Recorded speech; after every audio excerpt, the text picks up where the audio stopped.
उस समय यह तय हुआ था कि गंगा, यमुना, सरयू जैसी पवित्र नदियों के दोनों तटों पर 5-5 किलोमीटर के दायरे को ध्यान में रख करके हम लोग किसानों को वहां पर औद्यानिक फसल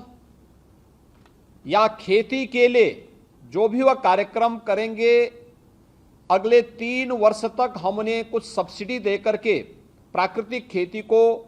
व्यवस्थित रूप से आगे बढ़ाने के लिए प्रोत्साहन देंगे। और मुझे बताते हुए प्रसन्नता है कि आज उत्तर प्रदेश में एक बड़ा भूभाग ऐसा है जहां पर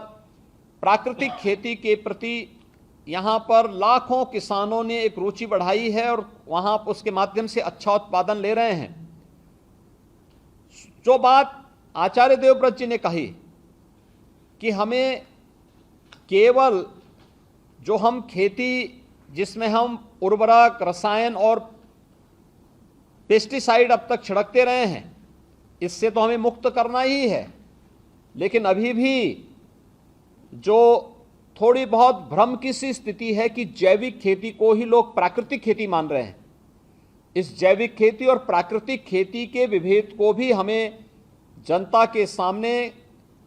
किसान भाइयों के सामने बहुत स्पष्ट रूप से रखना पड़ेगा। स्वाभाविक रूप से जैविक खेती की जब हम बात करते हैं तो यह बात अक्सर आती है कि साहब इसमें एक चक्र होता है, उस चक्र को पूरा करने के बाद ही यह खेती अपनी पूर्व की स्थिति में आ पाएगी। और स्वाभाविक रूप से किसान जिसके पास, जो लघु किसान है, सीमांत किसान है, उसके पास इतना धैर्य नहीं हो सकता कि वह इतने दिनों तक इंतजार कर सके। स्वाभाविक रूप से वह उस दिशा में आना उसके लिए चुनौतीपूर्ण है, कठिन है। लेकिन प्राकृतिक खेती में ऐसा नहीं है। प्राकृतिक खेती में एक किसान के घर में पैदा होने वाले जो भी उत्पाद हैं उनका उपयोग करते हुए गौ आधारित खेती के माध्यम से हम लोग पहले वर्ष में ही अच्छी आमदनी ले सकते हैं। और यह उन सभी किसान भाइयों के माध्यम से जिन्होंने इस प्राकृतिक खेती को अपनाया है, उस खेती के माध्यम से हम इन कार्यों, इस प्रकार के सफल प्रयोग को आसानी से देख सकते हैं। और उसके बारे में हमें बहुत विस्तार से इस कार्यक्रम को आगे बढ़ाने की आवश्यकता है, जिस पर हम लोगों को विशेष रूप से कार्यक्रम भी हम लोग प्रदेश में वर्तमान में चला रहे हैं। हम लोगों ने अब तक 1038 ग्राम पंचायतों के हमारे अलग अलग कार्यक्रम, प्रशिक्षण के कार्यक्रम भी इस पर आयोजित हुए हैं और 56,000 से अधिक कृषकों को हम लोगों ने अभी इस दिशा में व्यवस्थित रूप से प्रशिक्षित भी किया है। और मुझे बताते हुए प्रसन्नता है कि जब 16 दिसंबर 2021 को आदरणीय प्रधानमंत्री जी ने प्राकृतिक खेती पर एक वर्चुअल संवाद किया था, तो उस समय उत्तर प्रदेश के 1055 कृषकों समेत प्रदेश के सभी 825 विकास खंडों में 1,65,000 हमारा किसान भाई इस प्राकृतिक खेती के साथ सीधे सीधे जुड़ा हुआ दिखाई दिया था। प्रदेश के अंदर इस अनेक ऐसे कार्यक्रम वर्तमान में राज्य सरकार चला रही है, जिसमें उन प्रगतिशील किसानों को जो प्राकृतिक खेती के माध्यम से, जिन्होंने अपनी आमदनी को, लागत को कम करके आमदनी को कई गुना बढ़ाया है, उन्हें हम समय समय पर यहां पर सम्मानित भी करते हैं। प्रदेश के अंदर वर्तमान में हमारे कई किसान ऐसे हैं जो प्राकृतिक खेती के साथ जुड़ करके इस अभियान को और धरती माता को जहर से मुक्त, यानी विष से मुक्त करने के इस अभियान के साक्षी बन रहे हैं। मुझे बताते हुए प्रसन्नता है कि उत्तर प्रदेश में 5 हमारे पास कृषि विश्वविद्यालय हैं, 89 कृषि विज्ञान केंद्र हैं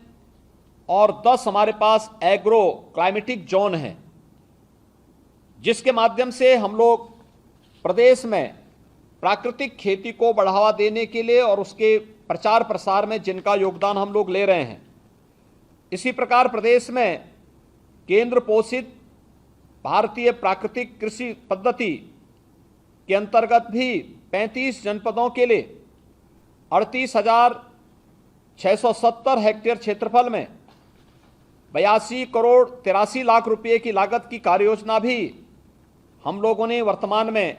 यहाँ पर भारत सरकार द्वारा स्वीकृति की गई है और जिसे हम वर्तमान में क्रियान्वित कर रहे हैं।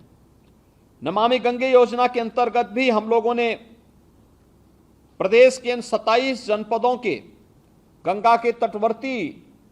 जो जनपद हैं उन जनपदों के 10 किलोमीटर की परिधि के अंदर भी प्राकृतिक खेती और औद्यानिक खेती, कृषि वानिकी को सम्मिलित करते हुए 2 लाख से अधिक किसानों को इसके साथ जोड़ने के एक बड़े अभियान को अपने साथ लेकर के हम इस कार्यक्रम को आगे बढ़ा रहे हैं। और बुंदेलखंड जो क्षेत्र उत्तर प्रदेश का है, हमारे 7 जनपद इसके अंदर आते हैं। यहां पर विशेष रूप से प्राकृतिक खेती को बढ़ावा देने के लिए राज्य सरकार अपने स्तर पर एक विशेष प्रयास प्रारंभ कर रही है। और इसी प्रकार से हम लोगों ने यानी प्राकृतिक खेती को आगे बढ़ाने की दिशा में प्रदेश सरकार ने जो अभियान प्रारंभ किए हैं, इस दिशा में मेरे नीति आयोग को और माननीय कृषि मंत्री जी को कुछ सुझाव भी थे। एक, राज्य सरकार द्वारा कृषि विश्वविद्यालय व कृषि विज्ञान केंद्रों में शोध एवं प्रशिक्षण हेतु प्रदर्शन के कार्यक्रम प्रारंभ जो हमें करने थे वो हमारे प्रारंभ हो चुके हैं। इसे और प्रभावी बनाने के लिए उचित होगा कि इस कार्य को ICAR की देखरेख में कृषि विश्वविद्यालय व कृषि विज्ञान केंद्रों के साथ साथ ICAR के संस्थानों द्वारा भी संचालित किया जाए। इस समन्वित कार्यक्रम से प्रदेश के विभिन्न एग्रो क्लाइमेटिक जोन के लिए उपयुक्त फसलों व उनकी प्रजातियों का चिन्हीकरण भी हो सकेगा और